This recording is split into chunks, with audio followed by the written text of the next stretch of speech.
90 के दशक से पहले यूक्रेन सोवियत संघ अब रूस का हिस्सा हुआ करता था।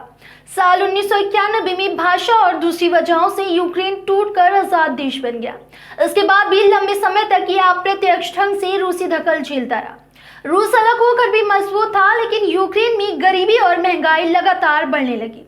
इस बात पर यूक्रेन में रूसियों के खिलाफ गुस्सा बढ़ा। धीरे धीरे वो कंफर्ट जोन से बाहर आकर दूसरे देशों से घुलने मिलने लगा। यहाँ तक कि सैन्य मामलों में भी वो आजाद होने लगा।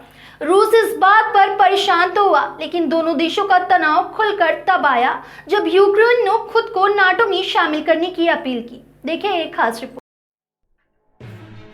नाटो यानी अर्थ अटलांटिक ट्रीट ऑर्गेनाइजेशन वो संगठन है जिसमें रूस का कट्टर दुश्मन अमेरिका भी शामिल है। ये संगठन युद्ध जैसे हालातों में एक दूसरे की मदद करते हैं। ऐसे में यूक्रेन अगर नाटो से जुड़ जाए तो बड़े बड़े देश रूस के खिलाफ उसका साथ देंगे। इसी बात ने रूस की सरकार को गुस्सा दिला दिया है, जिसमें साल 2021 के आखिरी में ही यूक्रेन की सीमाओं पर सैनिक तैनात करने की शुरू कर दी गए हैं और 24 फरवरी 2022 को यूक्रेन पर हमला कर दिया।